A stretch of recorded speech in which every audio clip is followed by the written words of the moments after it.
الحمدللہ رب العالمین والصلاة والسلام علی سید الانبیاء والمرسلین اما بعد فاعوذ باللہ من الشیطان الرجیم بسم اللہ الرحمن الرحیم۔ امام زاہد شیخ خراسانی علیہ رحمہ آپ واقعہ ایک بیان کرتے ہیں کہ میں حج کے لیے اپنے شہر سے روانہ ہوا۔ راستے میں قادسیہ شہر میں نے قیام کیا۔ وہاں میں نے ایک نوجوان کو دیکھا۔ وہ نوجوان صوفیانہ لباس پہن کر لوگوں سے جدا ہو کر ایک الگ جگہ پر بیٹھا ہوا تھا۔ میرے ذہن میں اس کے خلاف بدگمانی پیدا ہوئی تو میں نے سوچا کہ اس سے جا کے کچھ بات کر لیتا ہوں۔ آپ فرماتے ہیں کہ میں جیسے اس نوجوان کے پاس پہنچا، ابھی میں نے اس سے کوئی بات نہیں کی تھی کہ اس نے قرآن مجید کی آیت مبارکہ پڑھی، اجتنبوا کثیرا من الظن ان بعض الظن اثم، کہ بہت زیادہ گمان کرنے سے بچو کہ بے شک بعض گمان گناہ ہوتے ہیں۔ آپ حیران اور پریشان کہ ابھی میں نے اس نوجوان سے کوئی بات نہیں کی، لیکن اس نوجوان نے میرا ما فی الضمیر، جو میں نے گمان کیا، جو میں نے سوچا، اس کا جواب دے دیا۔ تو وہ نوجوان وہاں سے چل پڑا۔ آپ فرماتے ہیں کہ میں اس نوجوان کو تلاش کیا لیکن مجھے نہ ملا۔ میں نے سفر شروع کیا، پھر میں ایک مقام پر پہنچا۔ میں نے دیکھا کہ وہ نوجوان ایک جگہ پر نماز پڑھ رہا ہے۔ اس کی حالت یہ تھی کہ اس کا سارا جسم سردی کی وجہ سے یا خوف خدا کی وجہ سے کانپ رہا ہے اور اس کی آنکھوں سے آنسو جاری ہیں۔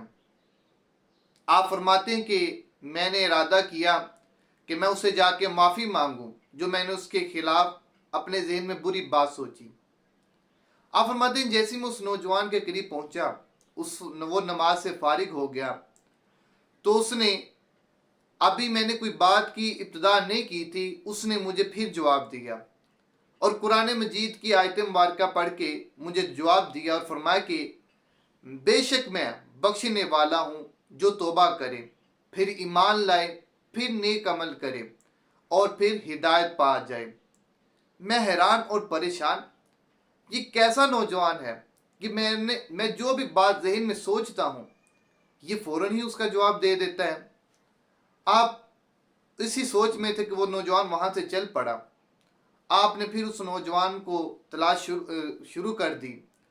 آپ فرماتے کہ جیسے ہی میں ایک اور منزل پر پہنچا، میں نے دیکھا کہ وہ نوجوان کنویں والے پانی کے پاس کھڑا ہے اور کنویں سے پانی نکال رہا ہے کہ اس کا جو ڈول ہے وہ پانی کے اندر گر جاتا ہے اور وہ اللہ رب العزت کی بارگاہ میں دعا کرتا ہے کہ اے میرے اللہ، تو میرا رزق ہے، تو مجھے روزی دے، تو میرا پانی ہے، مجھے پانی عطا فرما، یعنی مجھے جب بھی ضرورت ہوتی ہے میں تجھ سے ہی مانگتا ہوں۔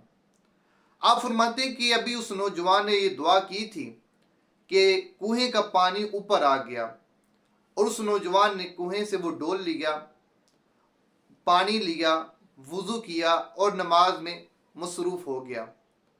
آپ فرماتے ہیں کہ میں نے سوچا کہ موقع اچھا ہے، میں اس نوجوان سے جا کر بات کرتا ہوں، معافی طلب کر لیتا ہوں۔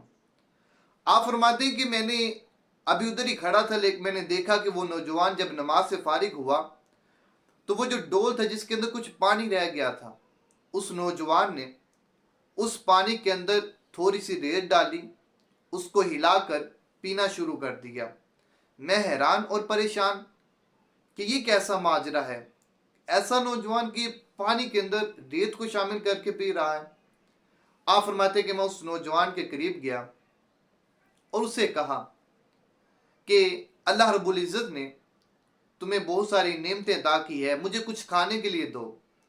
اس نوجوان نے کہا کہ مجھے اللہ رب العزت نے اپنی ظاہری اور باطنی بے شمار نعمتیں عطا کی ہیں، اگر تم اللہ کی ذات کے بارے میں اچھا گمان رکھو گے تو وہ تمہیں بھی اپنی نعمتوں سے نوازے گا۔ آپ فرماتے ہیں کہ میں نے اس نوجوان کو یہ بات کہی کہ مجھے کچھ کھانے کو دو، تو اس نے وہ برتن میرے سامنے کر دیا۔ آپ فرماتے ہیں کہ میں نے اس برتن کو دیکھا تو اس کے اندر ستو، جو کہ گندم سے بنا ہوا ایک آٹا ہوتا ہے، اس کے اندر شکر ملی ہوئی ہے اور اس کا ایک مشروب بنا ہوا ہے۔ آپ فرماتے ہیں کہ میں نے اس کو پیا۔ آپ فرماتے ہیں کہ اتنا لذیذ، اتنا میٹھا یہ جو ستو اور شکر کا ملا ہوا پانی تھا، مشروب تھا، یہ میں نے زندگی میں پہلی بار پیا تھا۔ میں حیران تھا، تو اس نوجوان نے تو میری آنکھوں کے سامنے ریت ڈالی تھی، لیکن اللہ رب العزت نے اس کو میٹھے مشروب میں تبدیل فرما دیا۔ آپ فرماتے ہیں کہ میں وہ پانی پیا تو مجھے کئی دنوں تک نہ بھوک لگی نہ پیاس محسوس ہوئی۔ آپ فرماتے ہیں کہ میں وہ کھانے میں مصروف تھا کہ وہ نوجوان وہاں سے چل پڑا۔ میں نے اس کو تلاش شروع کی لیکن وہ مجھے نہ ملا۔ آپ فرماتے ہیں کہ میں نے سفر جاری رکھا، میں بیت اللہ شریف پہنچا۔ آپ فرماتے ہیں کہ جب میں بیت اللہ پہنچا تو رات کا وقت تھا، تو میری نوجوان دوبارہ اس نوجوان کے اوپر پڑی نگاہ۔ میں نے اس نوجوان کو دیکھا کہ وہ نماز تہجد ادا کر رہا ہے اور وہ ساری رات نوافل میں مصروف رہا۔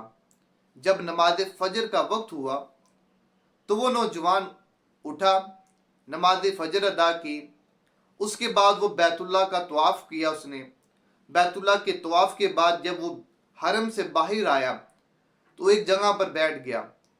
آپ فرماتے ہیں کہ میں اس کے قریب جا کر دیکھا تو اس کے ارد گرد بہت زیادہ لوگوں کا ہجوم جمع ہے، اور جو بھی شخص آتا تو اس کو اس طرح سلام کرتا، السلام علیکم یا ابن رسول اللہ۔ میں حیران کہ کیا یہ نوجوان آل رسول سے ہے؟ میں نے ایک آدمی کو روکا اور اس سے پوچھا کہ یار مجھے اس نوجوان کے بارے میں بتاؤ، یہ کون ہے؟